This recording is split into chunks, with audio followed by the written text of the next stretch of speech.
Ao Senhor Deus Onipotente, suplicamos que envie para nos assistirem espíritos bons, que afaste os que nos possam induzir em erro e nos conceda a luz necessária para distinguirmos da impostura a verdade. Afasta igualmente, Senhor, os espíritos malfazejos, encarnados e desencarnados, que tentem lançar entre nós a discórdia e desviar-nos da caridade e do amor ao próximo. Se procurarem alguns deles introduzir-se aqui, faze não achem acesso ao coração de nenhum de nós. Bons espíritos, que vos dignais de vir instruir-nos, tornai-nos dóceis aos vossos conselhos, preservai-nos de toda ideia de egoísmo, orgulho, inveja e ciúme. Inspirai-nos indulgência e benevolência para com os nossos semelhantes, presentes e ausentes, amigos ou inimigos. Fazei, em suma, que pelos sentimentos de que nos achemos animados, reconheçamos a vossa influência salutar. Dai aos médiuns que escolherdes para transmissores dos vossos ensinamentos consciência do mandato que lhes é conferido e da gravidade do ato que vão praticar, a fim de que o façam com fervor e o recolhimento precisos. Se em nossa reunião estiverem pessoas que tenham vindo impelidas por sentimentos outros, que não os do bem, abri-lhes os olhos à luz e perdoai-lhes, como nós lhes perdoamos se trouxerem malévolas intenções. Pedimos especialmente ao nosso guia espiritual que nos assista e por nós vele.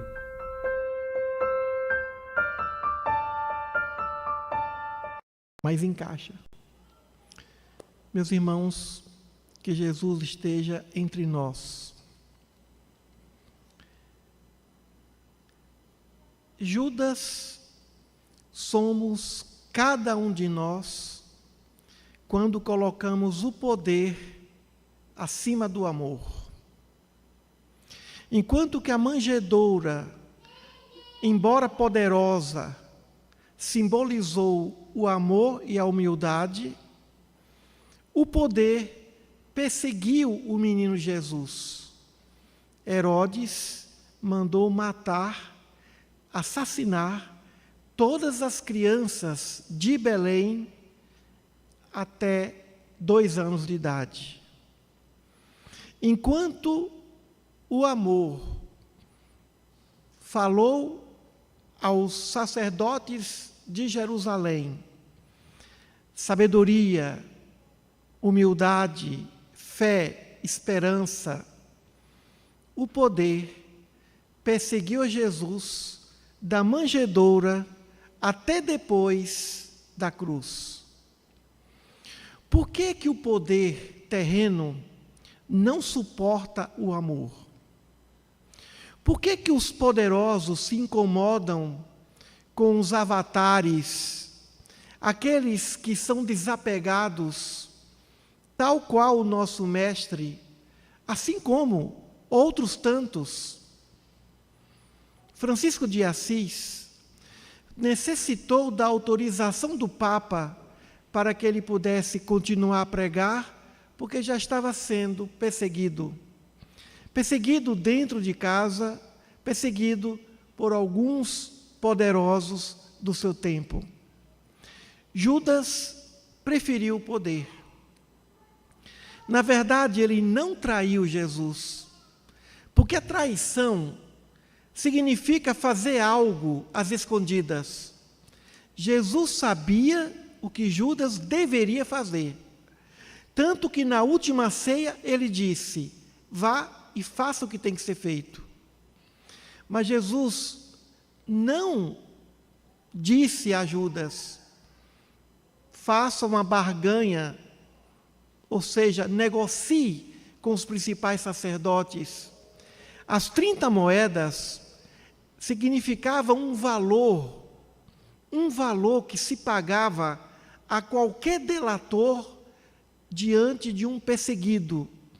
Alguém sempre recebia 30 moedas quando indicava o paradeiro de alguém que incomodava a sociedade, que estava sendo procurado. Embora não fosse oficial, essa procura, essa busca. Então Judas não entregou a Jesus por causa de dinheiro. Tanto que depois ele devolveu o dinheiro e a mensagem, a energia do dinheiro. Os sacerdotes sabiam que não poderia se misturar a energia daquele dinheiro com a energia da doação dos fiéis do Templo de Jerusalém. E recomendaram que o dinheiro fosse para uma outra atividade. E com esse dinheiro se comprou um ambiente, um lugar, uma espécie de loteamento, onde ali seriam sepultados os peregrinos, os não romanos, os não judeus, os samaritanos, pessoas que eram marginalizadas pela fé judaica daquele tempo. Mas o que Judas queria ao entregar Jesus? Ele queria poder. Era o único judeu dentre os 12 apóstolos. Os 11 eram galileus. E esses 11 eram desapegados. Não se importavam com o poder, tanto quanto Judas. Então Judas queria, através de uma manobra política, fazer com que o reino dos céus fosse implantado na terra através do Império Romano, o grande Império Romano, a maior instituição que o homem criou, depois a Igreja Católica. A estrutura da Igreja, que foi organizada de acordo com a estrutura do Império Romano, sobrevive por causa das estratégias de poder. E sem a Igreja Católica, sem a qual nós não teríamos os evangelhos. Nós devemos àqueles sacerdotes, àqueles católicos dos primeiros momentos, essa preservação das Escrituras Sagradas vinculadas ao Evangelho de Mateus, Marcos, Lucas e João. Sem essa estrutura, não teríamos os Evangelhos, o Novo Testamento. Muito bem, então Judas pensou, se o imperador souber que Jesus pode multiplicar pães e peixes, curar toda sorte de enfermidade, ou seja, se ele for conhecido e reconhecido, a sua palavra será a fé religiosa de todo o império. Então ele pensou em misturar o joio, o trigo com o joio, misturar poder temporal com o amor celestial. Não se mistura.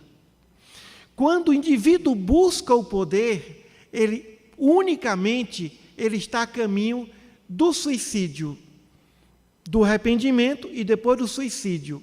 Se não for suicídio físico, será um suicídio moral. E o que é o suicídio moral? É o estacionamento do espírito. Ele para de evoluir intelectual e moralmente. O indivíduo fica como a figueira sem frutos, a árvore ressequida, ou seja, aquele indivíduo que vive pelo poder, para o poder. É o que acontece muitas vezes com as profissões. Qualquer profissão, em qualquer atividade que nós desenvolvermos, nossas atribuições, nossos talentos intelectuais, haveremos de pôr amor. É possível amar aquilo que se faz. Mas se for pelo poder, o que é o poder? Poder é influência. Poder é influência. E política, a política de Aristóteles é a arte de exercer a influência.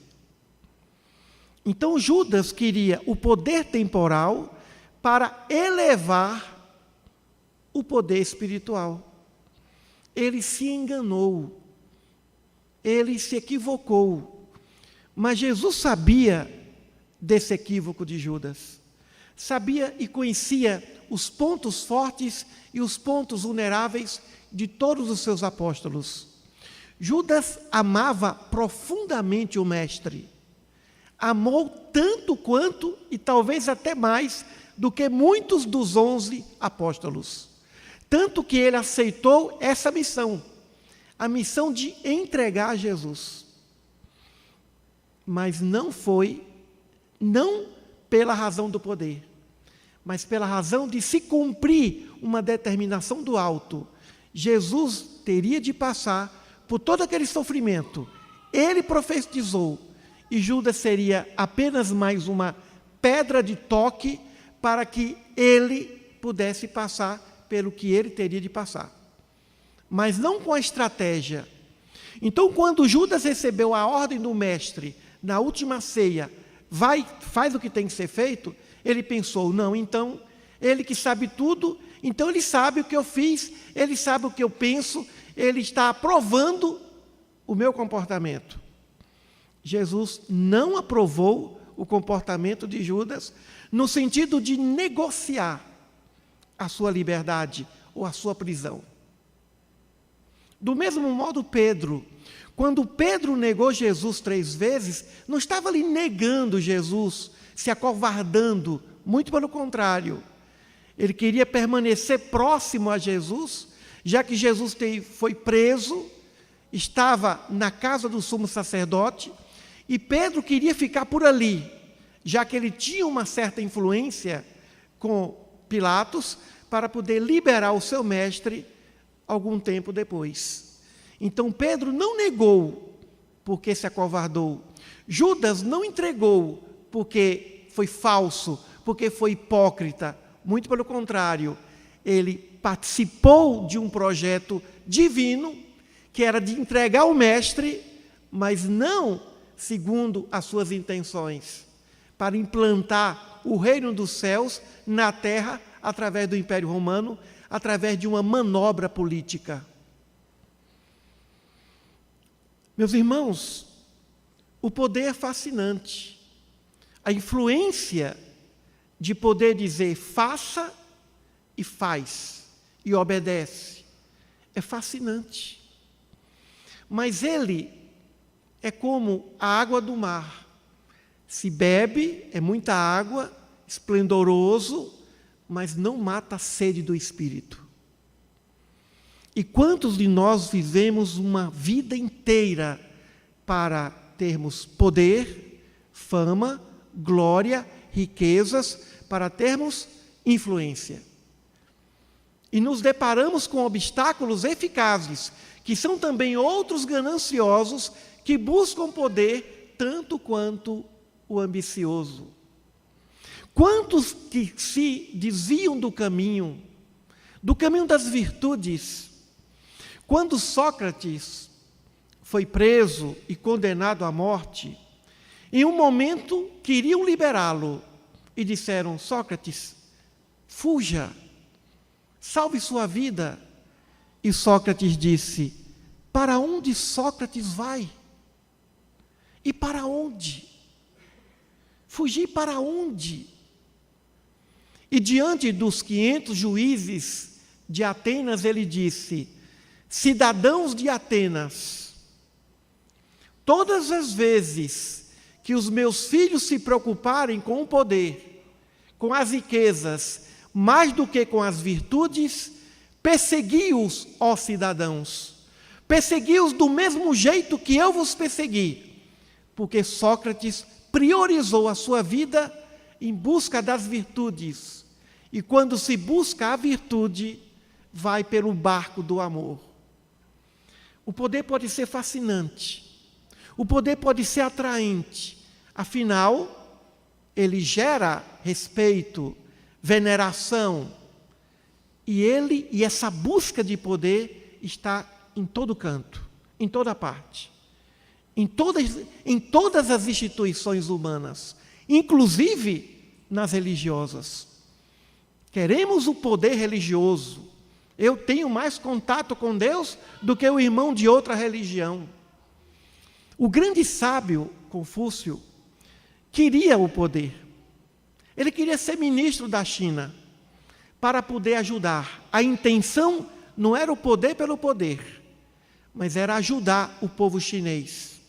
O imperador, que não suportava a sabedoria e a grandeza, a nobreza de espírito de Confúcio, não deu a ele um cargo no ministério. E Confúcio começou a viajar toda a China com seus discípulos e levando as suas verdades, verdades espirituais, verdades vinculadas às virtudes do Espírito e não ao poder terreno. É quase incompatível, meus irmãos. Não é possível servir a esses dois senhores, o amor e ao poder ao mesmo tempo. E quanto tempo nós perdemos para termos os nossos currículos repletos de títulos, de reconhecimentos, o quanto que trabalhamos para encher os nossos cofres, as nossas contas bancárias, para comprarmos o melhor carro, a melhor casa, e morar no melhor bairro para mostrar a alguém o quanto que nós somos poderosos. Quantos filhos trabalham para ter mais dinheiro do que os seus próprios pais e poderem dizer, eu tenho mais do que o meu pai teve toda a vida. Eu já conheci filho que comprou toda a herança do pai na mão dos irmãos. Além da sua riqueza, ele também queria a riqueza do pai. E ainda comprou a riqueza dos irmãos, porque ele queria ser poderoso. E o fim desse filho foi a falência. O poder, no primeiro momento, ele atrai e ele nos dá. Ele nos oferece. Ele abre as portas, a porta larga, mas depois o processo vai se afunilando. Depois as coisas vão se perdendo. Ou seja, chega ao final, o indivíduo fala, mas o que eu fiz da minha vida depois de 20, 30, 40 anos? Passei a vida inteira pensando em ter dinheiro, ter fama, ter poder, e do que vale isso para mim agora? O que eu vou levar disso tudo? Tanto esforço, tanto trabalho,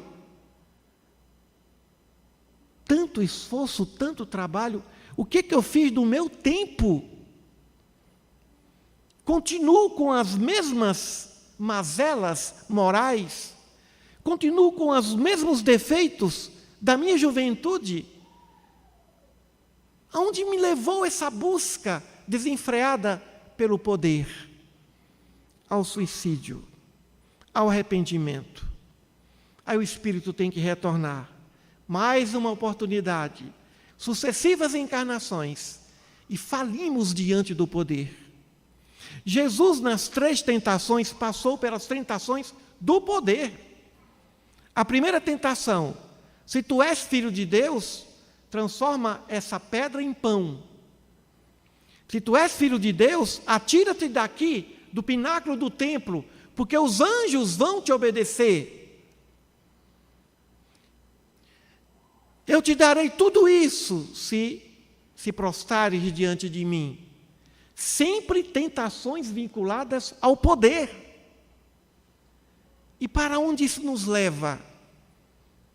A depressão, a angústia, a doença, a tristeza, a vontade de morrer. Não suporta mais um minuto nessa vida. E o indivíduo trabalhou, estudou, construiu um patrimônio intelectual, inclusive. Se dedica 24 horas por dia à sua profissão e nenhum minuto para si. Nenhum minuto para pensar na maior preocupação de Sócrates, nas virtudes do espírito. Estamos finalizando um ano que não foi fácil, um ano de tensão, ano de busca pelo poder. Ano de busca pelo poder, pelo menos aqui no Brasil. E agora, finalizamos esse ano. Olhamos para trás e pensamos na pandemia. Estamos saindo da pandemia. 3 anos de medo. A humanidade teve medo da morte. E por um instante o ser humano pensou, de que adianta ter tudo isso? Aconteceu isso também no ano 1000, quando se falava que um cometa iria chocar com a Terra e que a Terra iria desaparecer. As pessoas começavam a doar suas coisas. E depois que não aconteceu nada disso, começaram a voltar. Não, me dá o que eu te dei. Chega um momento que o indivíduo percebe que tudo que ele juntou não vai em nada contribuir para que ele possa verdadeiramente ser feliz, ser mais amado pelos seus filhos. Muito pelo contrário, os herdeiros estão torcendo para o seu desencarne. Afinal de contas, eles precisam gozar a vida, já que o seu pai juntou tanto e ele agora vai ter que aproveitar. Em que essa passagem de Judas encaixaria no momento de Natal? Para que nós, no novo ano, possamos ter o propósito.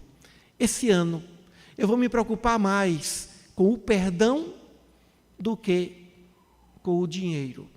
Eu vou me preocupar mais com a humildade do que com obediência diante daqueles que eu convivo. Eu vou me preocupar mais em tratar melhor as pessoas do que em fazer com que elas tenham medo de mim. Ou seja, através do medo, da ditadura, ou seja, da tirania. Então, não podemos misturar o sagrado com as coisas desse mundo. Mas podemos fazer com que as coisas desse mundo ou deste mundo estejam a serviço das coisas sagradas. Podemos fazer com que o dinheiro trabalhe em prol da felicidade do outro. Podemos fazer com que os cargos que ocupamos, os títulos que conquistamos, estejam a serviço daqueles que não têm mais forças para andar, daqueles que se encontram nos hospitais, daqueles que não têm alimento para dar aos seus filhos, o leite materno para o seu recém-nascido. Podemos colocar o mundo a serviço do reino dos céus, e não o reino dos céus a serviço do mundo. Foi o grande engano de Judas, que depois foi acusado pelos seus companheiros de ladrão. Ele furtava a bolsa que existia para as viagens do mestre, que peregrinava de cidade em cidade. Os próprios companheiros não aceitavam, mas Jesus confiou a bolsa a Judas. Você cuida, você administra. Mas a ambição tomou a consciência, os pensamentos, turvou os pensamentos daquele apóstolo, que amou profundamente o mestre. E depois Jesus desce aos abismos para resgatar Judas, porque Judas era também muito bem amado. E escolheu a pior parte. Escolheu a missão mais árdua, que era de entregar o mestre ao madeiro infamante. E quando ele percebeu que foi traído pelos principais sacerdotes, porque qual era a intenção dele? Levem esse grande profeta até os píncaros de Roma. Prometeram a ele e não cumpriram. O mundo nos promete muitas coisas, meus irmãos. Compre um carro e seja feliz. Se forme, tenha títulos, more em tal lugar, more na mansão que você vai ser mais feliz. Quantas famílias vivem felizes nas mansões de Goiânia, nas mansões do mundo? Quantas famílias vivem felizes nos lugares mais caros do mundo? Raríssimas.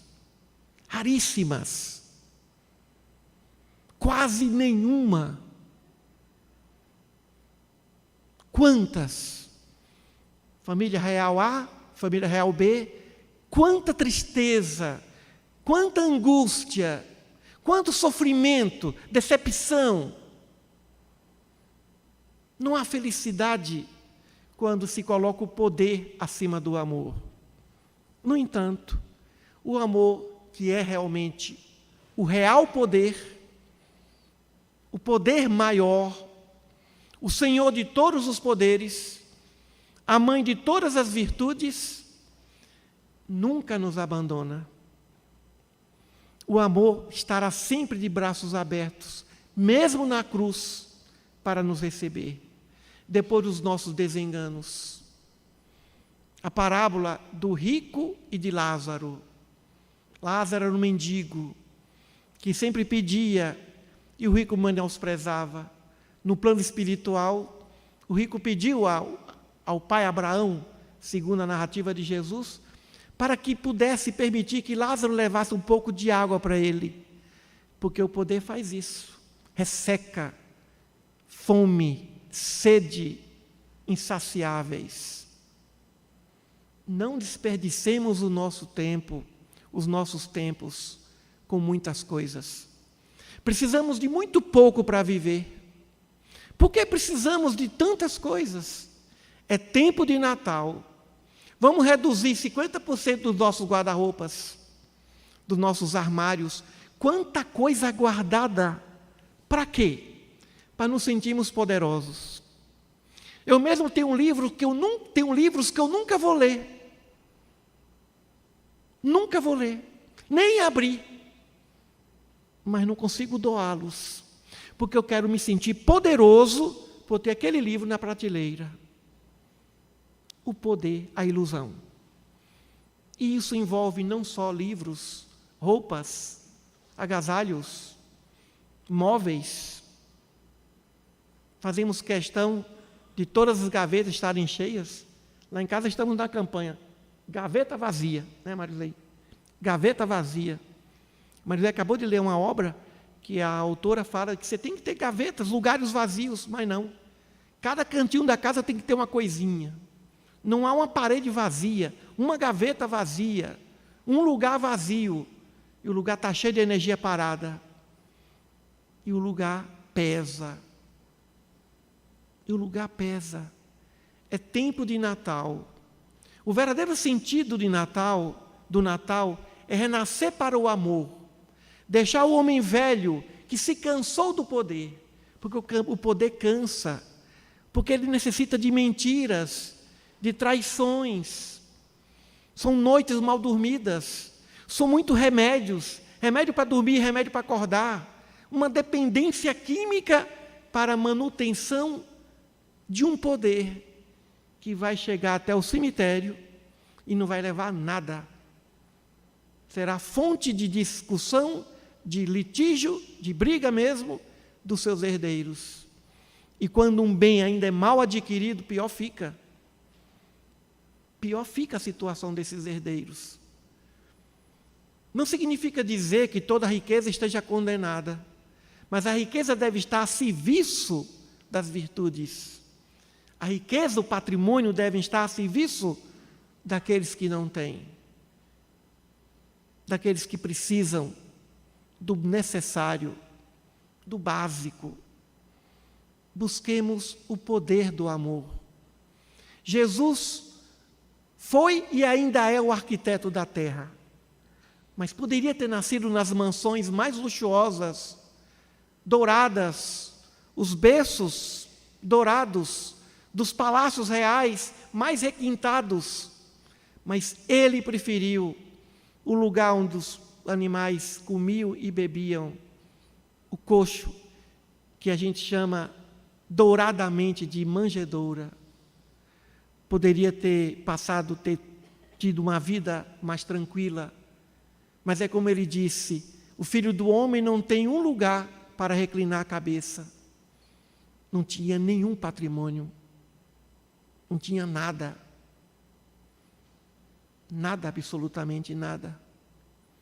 Foi o ser, entre aspas, materialmente falando, mais pobre que já passou pela terra. Jesus foi o ser mais pobre que passou pela terra. Ele não tinha nada. E foi ao mesmo tempo o ser mais rico que passou pela terra, porque ele tinha tudo. Podia tudo. Os empresários da pesca, Pedro, João, tentavam pescar dias e noites sem pescar. E Jesus recomenda que Pedro vá além. Pedro atira as redes além. E foi uma grande pescaria. Ele tinha tudo. E depois recomendou isso às irmãs de Lázaro, quando Marta se preocupava com os afazeres domésticos. E Maria estava ali, bebendo dos seus ensinamentos. E ele disse para Marta: Marta, Marta, por que te preocupas com tantas coisas? Poucas coisas são necessárias, até uma só. Maria recebeu ou escolheu a melhor parte. Estamos aqui mais uma vez, meus irmãos, no planeta de provas e de expiações, porque nós, ao longo dos milênios, ao longo dos séculos, não temos escolhido a melhor parte. Temos escolhido a parte do poder, do imediatismo. Vivemos como se nunca fôssemos morrer. E como dizem o filósofo, e morremos como que nunca tivéssemos vivido, porque realmente não viveu. Porque realmente não viveu. Perdeu tempo. Então é o momento de pensarmos, o que eu estou fazendo com o meu tempo? Primeira pergunta, o que eu estou fazendo com o meu tempo? Que tipo de pessoa me tornei durante esse ano? E que tipo de pessoa desejo ser para os próximos anos? Se nós fazemos um balanço anual em relação às coisas que compramos, aos objetos que conquistamos, somente isso, esse ano foi o ano de falência. Mas se nós perguntarmos a nós, o que eu fiz esse ano eu conquistei essa ou aquela virtude. Esse ano eu tive mais paciência. Esse ano eu fui educado ou educada diante daquele que me feriu. Esse ano eu tive mais controle sobre as paixões. Esse ano eu tive mais controle sobre os impulsos da gula, os impulsos em relação às energias sexuais, em relação às carências afetivas. Se fizermos um balanço a respeito do que nós fizemos com o Espírito, o que temos dado a Deus, o que temos dado a César. Jesus disse: dai a César o que é de César e a Deus o que é de Deus. Há milênios estamos dando a César o que é de Deus. Não estamos dando a Deus o que é dele.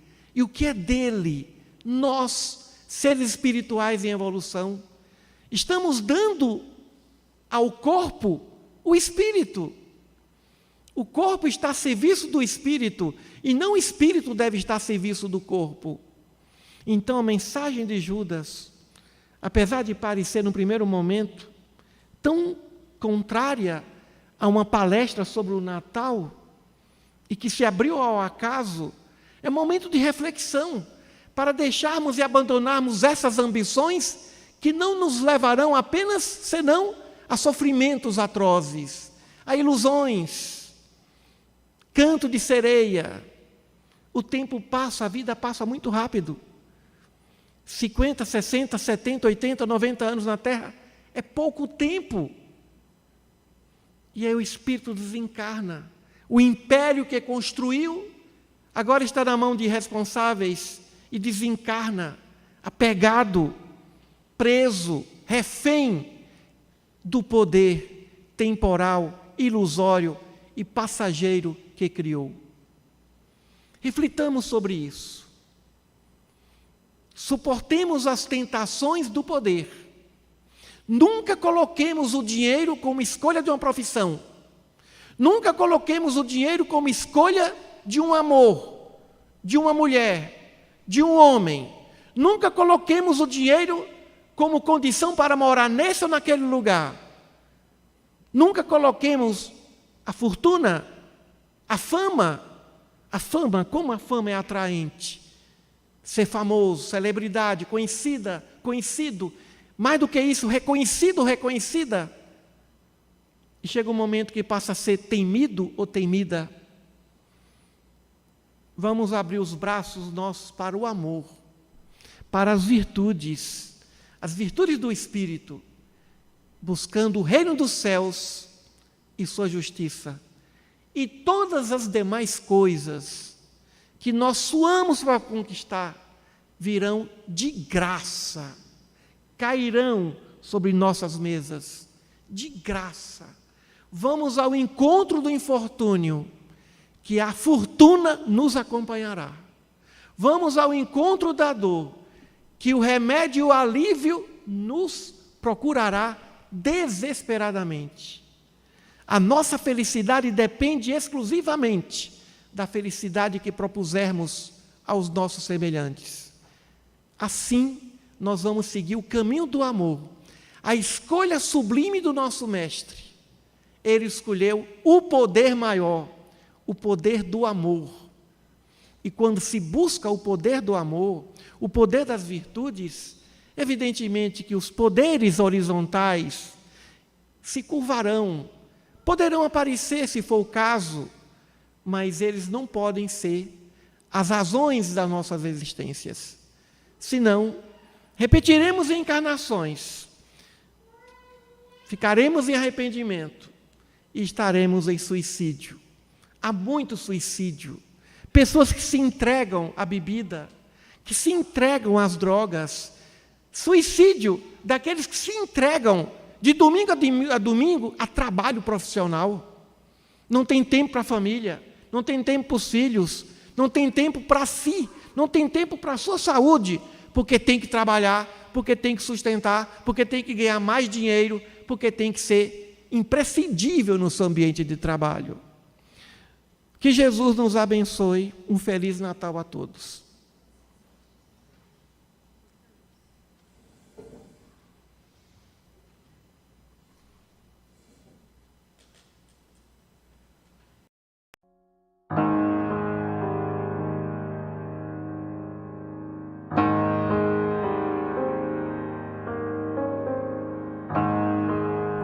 Agradecemos aos bons espíritos que se dignaram de comunicar-se conosco e lhes rogamos que nos ajudem a pôr em prática as instruções que nos deram e façam que, ao sair daqui, cada um de nós se sinta fortalecido para a prática do bem e do amor ao próximo. Também desejamos que as suas instruções aproveitem aos espíritos sofredores, ignorantes ou viciosos, que tenham participado da nossa reunião e para os quais imploramos a misericórdia de Deus.